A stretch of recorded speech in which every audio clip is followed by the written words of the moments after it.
kesehatan diare. Sebelumnya kita akan memperkenalkan diri dulu. Di sini ada saya, Ana Fauzia, sebagai MC yang akan memandu acara dari awal hingga akhir, dan ada rekan-rekan saya juga. Silakan memperkenalkan diri. Baik, saya Dinda Chaningrum sebagai pemateri. Saya Sumartila Ayu sebagai pemateri 2. Saya Faiza Nafisandira sebagai fasilitator. Saya Sundani sebagai fasilitator 2. Oke, semuanya sudah memperkenalkan diri ya. Kita akan melakukan penyuluhannya itu kurang lebih 30 menit. Waktunya di sini saja. Ibu-ibu siap ya, bapak-bapak sekalian? Siap. Sebelum masuk ke materinya nih, sebelum pemateri menjelaskan, semuanya yang ada di sini tahu gak sih diare itu apa?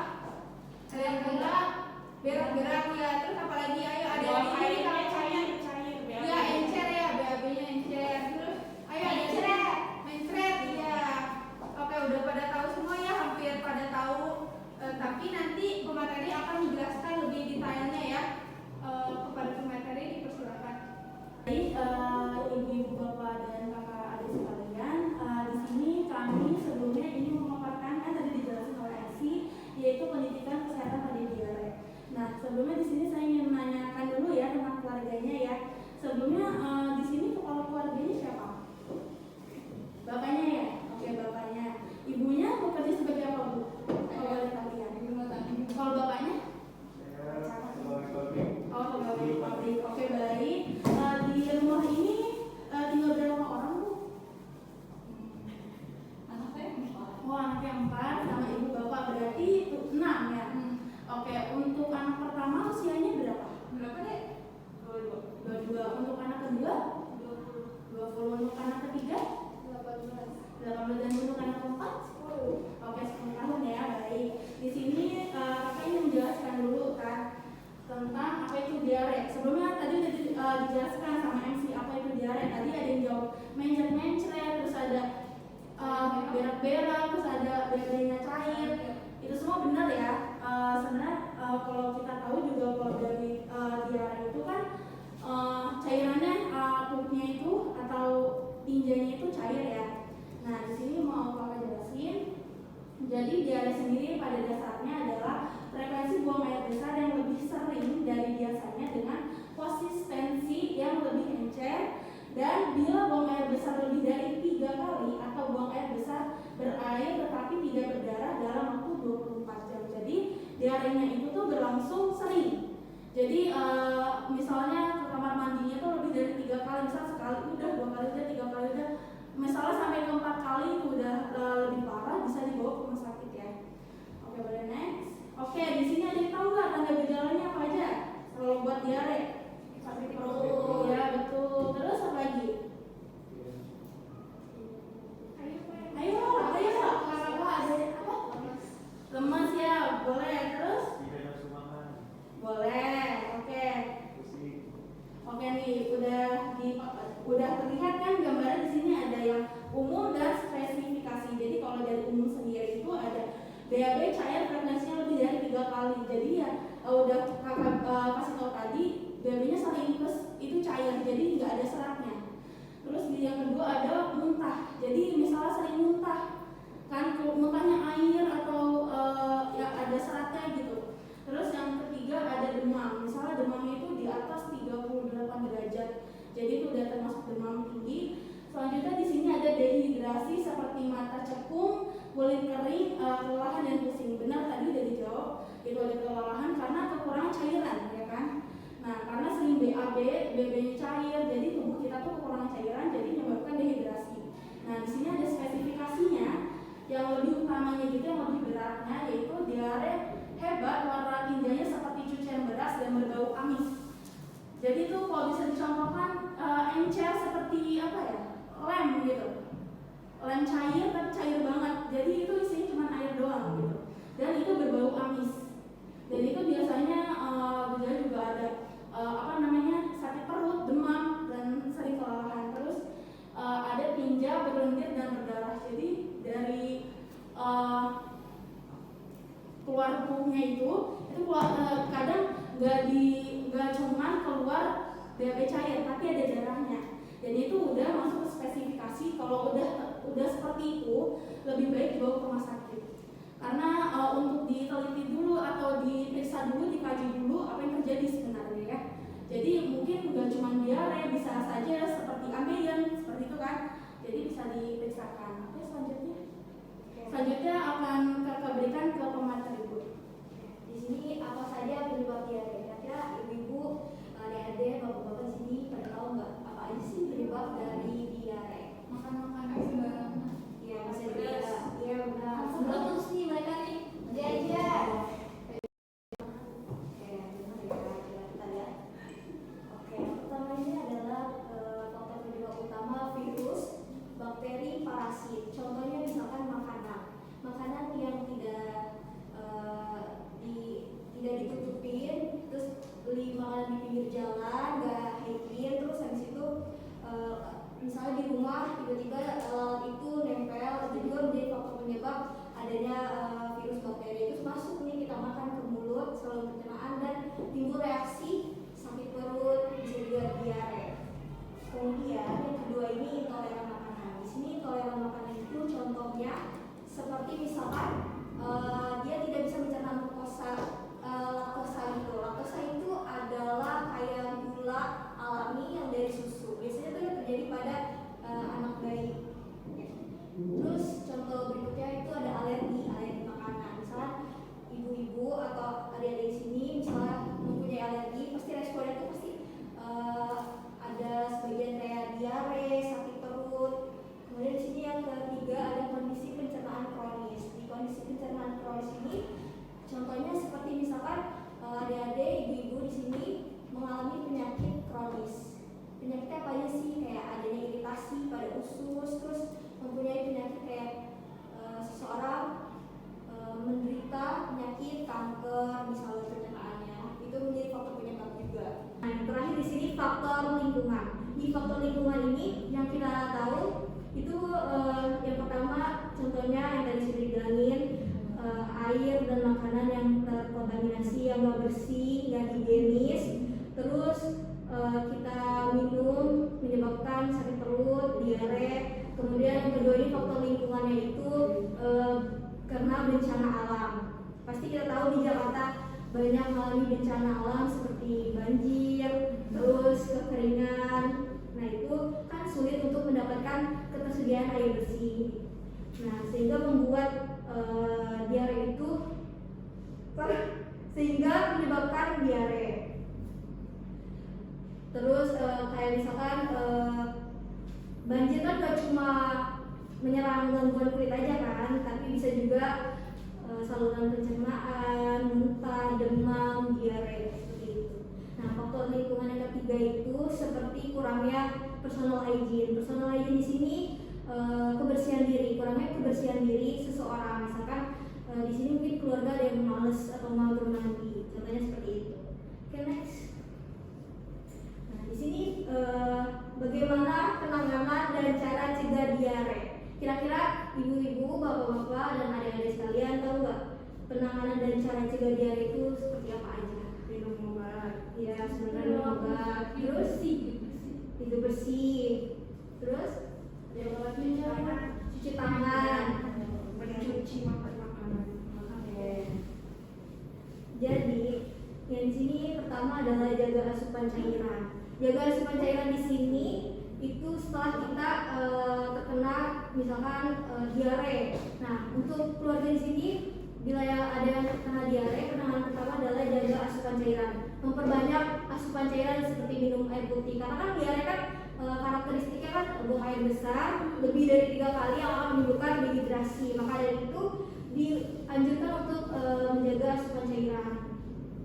Nah yang kedua minum obat diare. Tadi Adik Gusti udah bilang kan ya, minum obat diare. Misalkan keluarga di sini ada yang mengalami diare, langsung aja ke apotek dan bilang saya mengalami penyakit diare dan mau membeli obatnya. Terus yang ketiga di sini hindari konsumsi asam dan pedas. Biasanya keluarga di sini suka makanan pedas gak? Balado itu sering. Seblak, bakso, sambal banyak. Ini yang suka siapa? Ibunya apa? Semuanya sih. Semuanya. Bakso.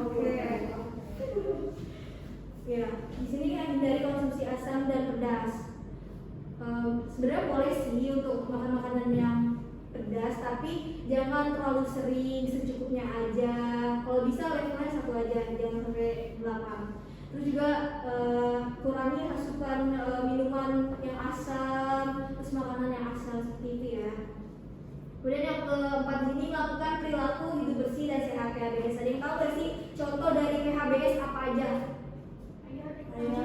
Cuci tangan. Terus Itu juga gotong royong. gotong royong, bersihan, Mandi. mandi ya, cuci tangan, Udah tadi. cuci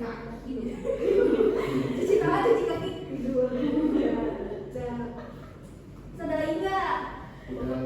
Potong kuku, ya betul sekali. Ya di sini PHBS ini benar yang tadi dikatakan, kayak misalnya cuci tangan. Contoh lain itu misalkan kalau misalnya adik-adik mau makan, jangan lupa biasakan untuk cuci tangan. Sesudah makan juga cuci tangan. Terus kalau setelah BAB cuci tangan juga. Terus setelah BAK juga cuci tangan. Kemudian jangan lupa menjaga kebersihan diri juga, kayak misalkan mandi, jangan mager-mager untuk mandi 2 kali sehari. Terus jangan lupa keramas, jangan lupa sikat gigi, jangan lupa sikat gigi. Terus sama potong kuku. Biasanya di sini perempuan biasanya kan suka menjaga kuku ya, suka biar gemes dipakai kutek kalau bisa. Kalau itu dipotong, dimisalkan, karena kan kita nggak tahu ya di dalam kuku ada bakteri atau apa. Oke. Kemudian menjaga kebersihan lingkungan juga. Tadi suka gotong royong ya, bagus sekali suka gotong royong. Ada jadwal tiketnya. Ada jadwal tiket ya. Ya, ini kelihatan rumahnya bersih ya. Itu dong. Ya itu juga bagus sekali ya, seperti itu. Kemudian selanjutnya di sini mencuci buah dan sayur. Pastinya nih Ibu Rati suka belanja kan? Suka masak kan? Pastinya dicuci dulu kan? Nah, untuk buah-buahan mungkin sering sekali ya, misalkan karena kan buah itu warnanya kan menarik ya. Udah langsung makan aja gitu, nggak dicuci dulu, atau mungkin cuma dilap aja. Sebaiknya ya dicuci dulu gitu. Kemudian selanjutnya di sini tidak mengkonsumsi makanan dan minuman yang belum dimasak sampai matang. Maksudnya contohnya nih untuk adik-adik, ibu-ibu, bapak-bapak jangan lupa kalau misalkan masak makanan itu seharusnya masaknya biar matang. Kayak misalkan contohnya telur jangan makan yang setengah matang. Kita nggak tahu di situ ada bakteri salmonella atau enggak. Jadi misalkan untuk matang, terus masak air juga harus matang. Sampai mendidih ya. Oke. Mungkin sekian pemaparan materi dari saya dan Dinda. Semoga ilmunya bermanfaat untuk keluarga ini, bisa diterapkan terus di rumah. Saya kembalikan ke moderator. Dulu untuk pemateri kita hari ini. Nah, dari tadi yang udah dijelasin sama pematerinya, dari awal mulai dari definisi, penyebab, dari gejala, cara pencegahannya. Terus kan tadi ada tanda dan gejala diare nih. Di keluarga ini ada yang pernah mengalami nggak tanda dan gejala diare? Belum pernah ya, belum ada yang mengalami. Oh, itu kalau cuma berak-berak langsung diam. Oke. Bagus ya, Bu. Berarti keluarga ini sangat aman menerapkan PHBS ya. Bagus sekali. Mungkin dari yang tadi dijelaskan oleh pemateri, keluarga di sini masih ada yang masih bingung atau belum dipahami nih. Ada yang pengen ditanyain, boleh ya bertanya kepada pemateri. Ayo angkat tangannya, bertanya. Ayo ibunya, bapaknya, kakaknya. Gak inget. Karena Kak, ya kemarin tuh ada tetangga yang meninggal ya gara-gara katanya si diare, berang-berang gitu, terus juga sampai lemes deh, terus meninggal nih. Kan saya takut ya, takut anak-anak saya kena kayak gitu diare. Itu penanganan pertama itu apa ya? Supaya kita dari mencegah gitu dari sekarang. Oke, baik. Masih jauh kan? Nanti aja. Tampung dulu ya. Oke, tampung dulu. Siapa Siapa lainnya lainnya? yang Ayo, bertanya? tanya. Aku. Iya. Kan adik. Berarti kita sekarang udah nggak boleh jajan-jajan di sekolah dong Kak? Oke. Nanti dijawab ya. Ibu Rati izin menjawab pertanyaan Ibu ya. Jadi cara pencegahannya itu seperti minum mungkin ya Bu. Jadi supaya tubuh itu dehidrasi. Jadi terhidrasi. Jadi karena kan BAB itu sering BAB, ya cairannya kan banyak ya Bu. Jadi 3 kali sehari itu kan termasuk banyak. Jadi kebutuhan cairan di tubuh kan juga berkurang. Jadi sebaiknya minum agar tidak terjadi dehidrasi. Nah selanjutnya ini dengan mengonsumsi makanan-makanan yang berserat ya Bu, seperti nasi, terus ada roti, ada pisang tadi, terus misalnya makanan-makanan lainnya seperti ada dari sayuran atau buah-buahan. Dan di sini kalau misalnya gejalanya lebih parah, sebaiknya dirujuk ke rumah sakit supaya lebih tahu nih, oh ternyata gejalanya sampai mana, apa sudah parah atau tidak. Jadi konsultasinya lebih ke dokter seperti itu. Kalau misalnya kadang kalau orang sakit itu nafsu makanan menurun ya? Iya. Itu gimana? Jadi kalau misalnya menurun itu mungkin bisa langsung konsultasi ke dokter, karena kalau dokter itu kan nanti kalau misalnya dikaji apa yang kurang gitu, misalnya ada mual muntah, nanti bisa diberikan obat itu supaya nafsu makan jadi tidak mual muntah seperti itu. Kalau misalnya kita pakai herbal dulu, Boleh, kalau misalnya jamu kayak gitu juga disarankan. ada efek samping nggak? Kalau efek samping dari buah-buahan mungkin nggak ada, tapi mungkin banyakin buah-buah yang mengandung cairan aja seperti jambu, gitu, seperti semangka, seperti itu Bu. Apa? daun jambu. Mungkin itu Ditumbuk gitu loh. Oh itu ditumbuk bukan Bu? Oh itu juga bisa mungkin untuk mencegah diare ya Bu? Ya itu termasuk kok obat tradisional atau herbal juga bisa Ibu. Iya, terima kasih. Saya menjawab pertanyaan dari adik Gesa. Tadi adik Gesa bertanya, berarti nggak boleh makan jajanan lagi? Sebenarnya boleh, tapi adik Gesa harus lihat dulu ininya, kebersihannya bersih atau enggak. Kemudian lihat juga makanannya dilapisi lalat, terbuka atau enggak. Kalau bisa konsumsi makanan jajanan itu yang bergizi, kayak banyak sayurannya, buahnya, atau enggak jangan lupa untuk bawa bekal. Ini berarti yang ini Iya, bawa bekal ya Bu, jangan lupa ya. tiap hari dibawain. Iya. Cuma tidak kadang nggak habis kadang. Ya habiskan Usahakan ya adanya untuk habis di makanannya. Ada yang ditanyakan lagi?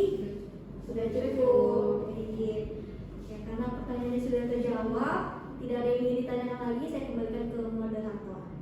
Oke, sesi tanya jawabnya sudah selesai ya. Sekarang di sini kami akan menayangkan sebuah video nih tentang tata cara 6 benar mencuci tangan. Ada yang udah tahu belum sebelumnya? 6 benar mencuci tangan. Belum ya?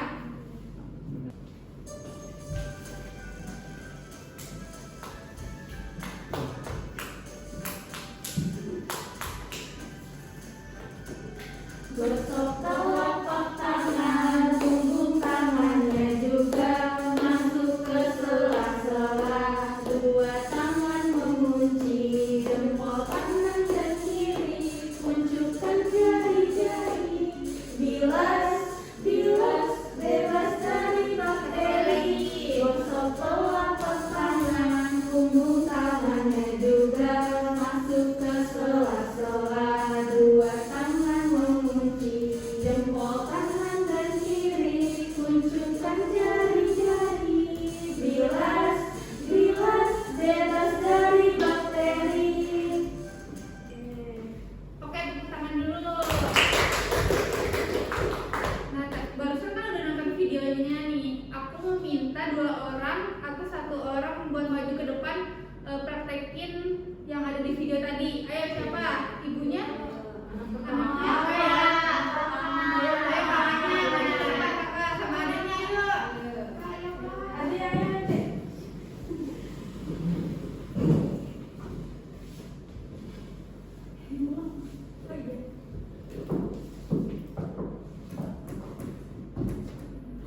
Mulai ya. 1, 2, 3.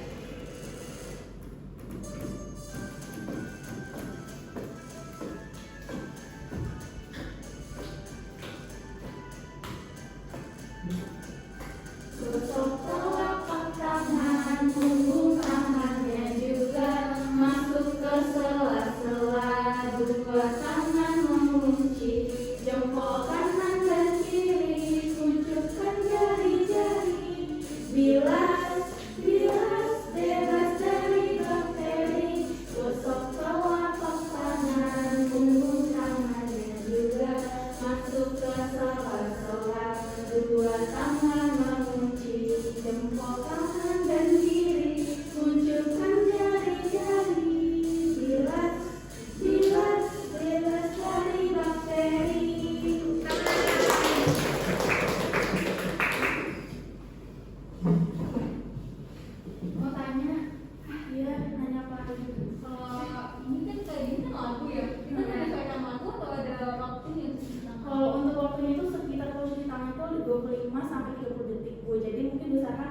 kali seperti itu di air mengalir dan dipakaikan sabun seperti itu. 25 sampai 30 detik aja Bu, kalau 60 lama.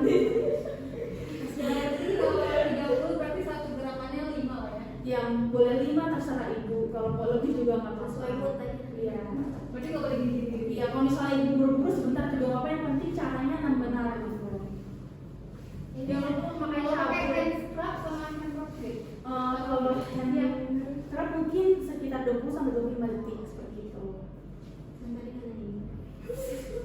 Oke teman-teman fasilitator akan membagikan materi yang tadi udah dijelasin sama Bu materi. Terima kasih. Jangan lupa dibaca ya. Untuk penutupan di sini saya mengucapkan terima kasih kepada ibu, bapak, kakak sekalian telah menyempatkan waktunya untuk hadir di acara penyuluhan kami. Mohon maaf bila ada kesalahan. Wassalamualaikum warahmatullahi wabarakatuh.